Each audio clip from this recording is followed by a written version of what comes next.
صدر صاحب جو ہے بڑی امپورٹنٹ بات کر رہے تھے اور وہ رول آف لا پہ ایمفیسس کر رہے تھے. میں آپ کو بتا دوں ناظرین کو جو لوگ پروگرام دیکھ رہے ہیں کہ کیونکہ ایک پروگرام میں ہم ساری چیزیں کور نہیں کر سکتے, پورا ایک پروگرام رول آف لا پہ ہم نے کل کیا ہے اور کریں گے, اور وہ ہفتے کے دن وہ بھی قائد اعظم کی کانٹیکسٹ میں. بشپ صاحب آپ کو میں لینا چاہ رہا ہوں آپ کی ٹیک اس کے اوپر کہ آپ نے باتیں سنی, آپ کو ڈس اپوائنٹمنٹ ہوتی ہے اگر آج کوئی یہ بات کرے کہ جی جمہوریت کی بنیاد جو تھی وہ اسلامی اصولوں پہ تھی, سیکولر اصولوں پہ نہیں تھی, جو آپ کا پرسیپشن ہے قائد اعظم کا؟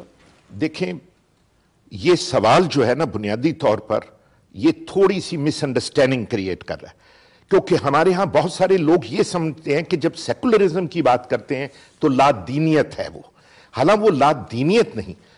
پوائنٹ اتنا ہے کہ جو کانسٹیٹیوشن ہے, جو سٹیٹ ہے, اس کا مذہب سے کوئی تعلق نہیں. وہ جو فرسٹ کنسٹیچوئنٹ اسمبلی کو قائد اعظم کی تقریر ہے اس میں 11 اگست 1940 بالکل کلیئر ہے, you cease to be Hindus, cease to be Muslims, not from a religious point of view, in the political sense. اور انہوں نے کہا کہ what is your religion, تمہارا مذہب کیا ہے, تمہاری قومیت کیا ہے, اس سے اسٹیٹ کا کوئی واسطہ نہیں. تو اس کو میں کیا کہوں گا, دیکھیں جب سیکولر جو یہ ایک مس انڈرسٹینڈنگ, آپ یہ بھی کہنا چاہ رہے ہیں کہ جمہوریت ہوتی ہی سیکولر ہے, یعنی اگر ماڈرنٹی جو ہے وہی سیکولر جی ایک کانسیپٹ جو جس کا. علامہ صاحب یہ آپ نے ان کی بات سنی, ہماری جو ہے وہ قابل قدر مائنورٹی ہیں, ان کو ریپرزینٹ کر رہے ہیں اور ان کی وجہ سے جھنڈے میں وائٹ کلر بھی ہے, تو ہم ان کو ڈس ریگارڈ نہیں کر سکتے. قائد اعظم نے ملک جو بنایا سب کے لیے بنایا ریگارڈلیس آف ریلیجن.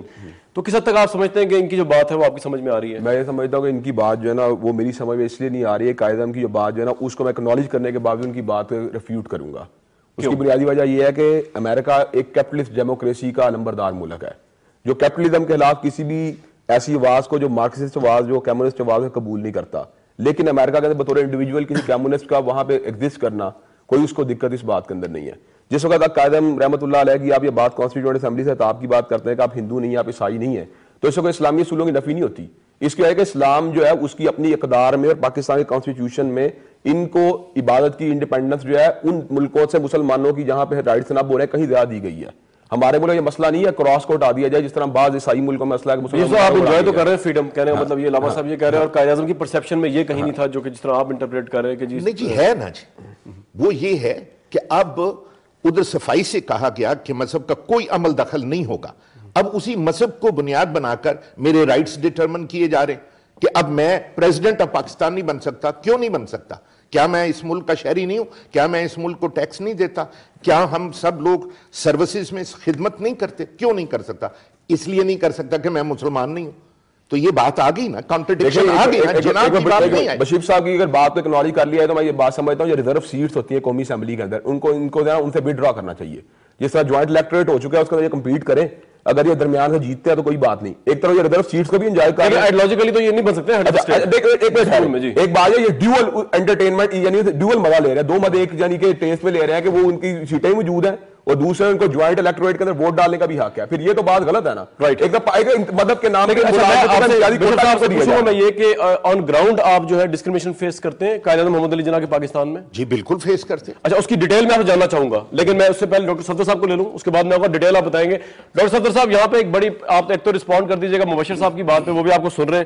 دوسرا یہاں پہ بات یہ چل رہی ہے کہ وہ کہہ رہے ہیں میں پریزیڈنٹ نہیں بن سکتا, بشپ صاحب کہہ رہے ہیں, اور یہ it is completely an antithesis to according to the bishop صاحب جو 11 اگست کی اسپیچ تھی قائد اعظم کی, you are free to go to temples and cease to be religious person political sense.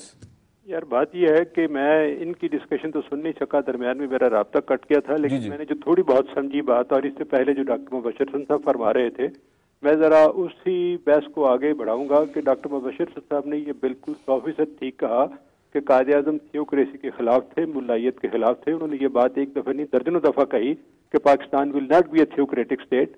اور سچی بات یہ ہے کہ اسلام میں خود تھیوکریسی کا, ملائیت کا کسی قسم کا کوئی تصور موجود نہیں ہے. اس لیے وہ جو بات کر رہے تھے وہ اسلامک سسٹم کے تحت وہ بات کر رہے تھے. اب ڈاکٹر مبشر حسن صاحب کا یہ کہنا بھی بالکل درست ہے کہ چونکہ یہ بیسیکلی مسلمانوں کا ملک ہے, اس لیے یہاں کوئی حکومت بھی اسلامی اصولوں کے خلاف قوانین بنا ہی نہیں سکتی, یہ ممکن ہی نہیں ہے. اور یہی بات قائد اعظم نے جب پیر آف مانکی شریف کو 1945 میں خط لکھا تو اس میں ان کو یہی یقین دہانی کرائی کہ یہ ایک مسلمانوں کا ملک ہوگا, یہاں شریعت اور اسلامی اصولوں کے خلاف اور اسلام کے فنڈامنٹل پرنسپلز کے اگینسٹ لیجسلیشن یا لا میکنگ امپاسبل ہے, ہو ہی نہیں سکتی. چنانچہ یہ تو ایک کامن سینس کی بات ہے.